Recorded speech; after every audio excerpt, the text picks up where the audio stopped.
Pascal Santra is a nomadic entrepreneur. Always on the lookout for new ideas and partners, this Frenchman has just created a company called Ergo in Cambridge in the United Kingdom. But instead of turning to banks that no longer give out loans or do so at high rates, he went looking for a partner to take charge of the development and commercialization of his leading product, a mobile terminal with touchscreen. Je cherchais des partenaires pour développer des applications spécifiques à des marchés spécifiques, par exemple le marché médical. Et j'ai trouvé cette société en Espagne, Flowlab, qui avait déjà en développement un logiciel pour ce marché-là. To find his partner, Pascal contacted a local branch of the Enterprise Europe network, one of 570 offices in the EU and beyond. The network, set up by the European Commission in 2008, provides advice and services to SMEs. In Cambridge, Hendrik Pavel helps businesses in the region to find partners and enter new markets, tapping into the network's powerful database, which contains profiles of thousands of potential business partners. That is something that the various regions and the hubs and offices of the network exploit very frequently. They mirror the database on their websites.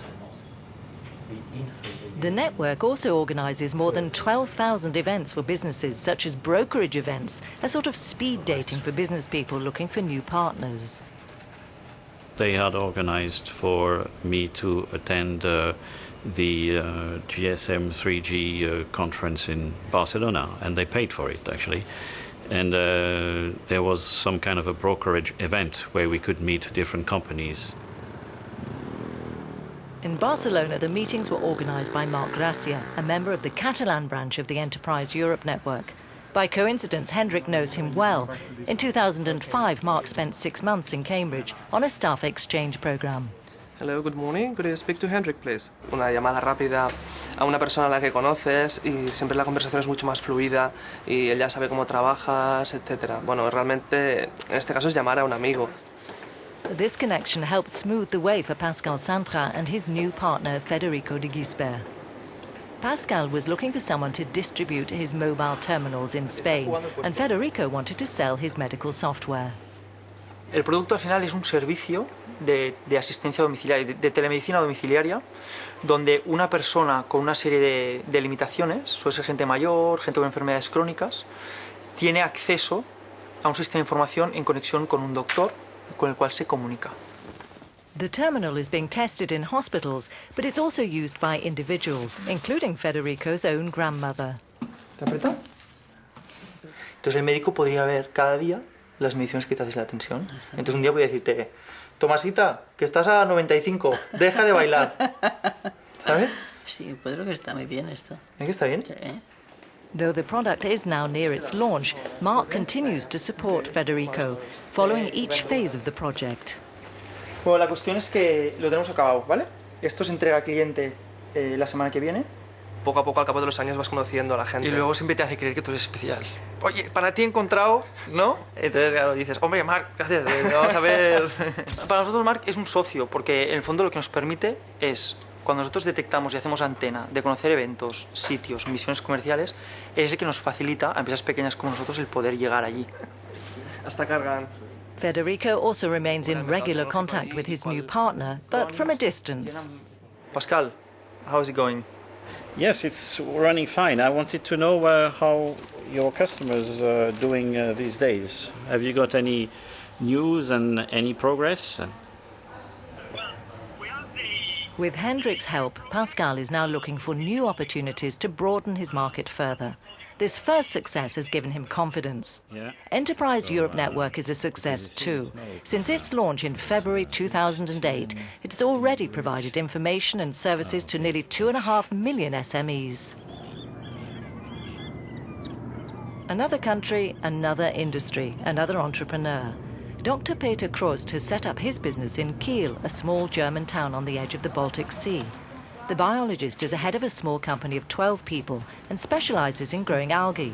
He and his partner use extracts from this marine plant to make cosmetics. Ja, die Besonderheit der Creme Ocean Well sind die Algenextrakte und auch das Meerwasser, was in den Cremen ist. Sie sind pflegend für die Haut, die Meeresmineralien sind feuchtigkeitsspendend. Das ist also eine ganz natürliche Biokosmetik aus dem Meer. Das Algenfarming haben wir im Jahr 2000 oder schon vorher, ich glaube im Jahr 1999 begonnen. Denn wir wollten eine Form der Aquakultur entwickeln, die umweltverträglich ist und die dennoch auch ein vermarktungsfähiges und gutes Produkt hervorbringt. But until very recently, organic aquaculture was not recognized as such. That's why the algae, even if it's grown completely naturally, as here, can't be labelled as organic. To fill this gap, Dr. Krost launched an ambitious project. His goal was to develop a method to create ecological certification for products from sustainable and organic aquaculture. In Sachen Nährstoffverhältnisse, in Sachen Schadstoffe im Wasser und dergleichen, die fließen natürlich ein in unsere Kriterien und in unser System der Bewertung von Aquakulturprodukten im Rahmen des ECOSMA-Projektes. ECOSMA is today financed in part by the European Commission through the Life Plus funding programme and in part by the regional government. Without the advice of the Enterprise Europe network in Kiel, Dr. Krost would not have tried to apply for the funding. Das ist nicht ganz einfach, so einen EU-Projektantrag auszufüllen. Es ist sogar sehr aufwendig und man kann relativ viel falsch machen. Guten Tag, Frau Pankler. Guten Tag, Herr Krost. Guten Tag. Guten Tag, Herr Krost. He will receive from the Commission 50% of its budget. It's nearly about 500,000 euro. So this is quite a big deal for him because he applied before and was not successful, and now he got his positive experience, and therefore it's very important for us to tell other companies in the region about this case. As well, we are the motivator for them not to give up. Around 400 kilometres from there, in the Polish town of Szczecin, Katarzyna Mecinska is also working for the Enterprise Europe network, giving advice to local businesses, searching for partners and identifying suitable European programmes. Recently, she was able to help a young entrepreneur secure structural funding for his business. Within this program, an activity for a business was provided for entrepreneurs, and he succeeded with his application by receiving more than 20,000 euros. Thanks to this, Gregor Kozak was able to hire 2 new employees. He's also developed a news website. Znaczy cały projekt to była realizacja, inaczej rozwój mikroprzedsiębiorstwa z położeniem nacisku na realizację portalu informacyjnego, gdzie osoby, które tworzą informacje, to użytkownicy. And the advice of the Enterprise Europe network does not stop once the funding has been granted. Its experts keep in touch with entrepreneurs and help them grow their businesses. Mr. Kozak about promoting his company abroad, and I will come to him and we will somehow try to make a profile of his company to promote it abroad via our services. So it will be like another stage of our support to the company.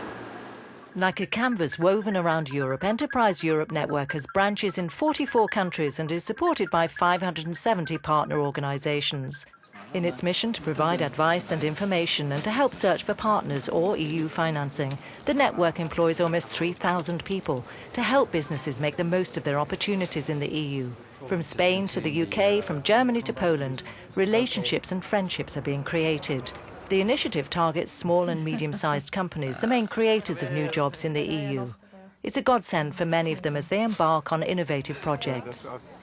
Given the current climate of economic crisis and credit squeeze, small companies are increasingly forced to search for alternative solutions.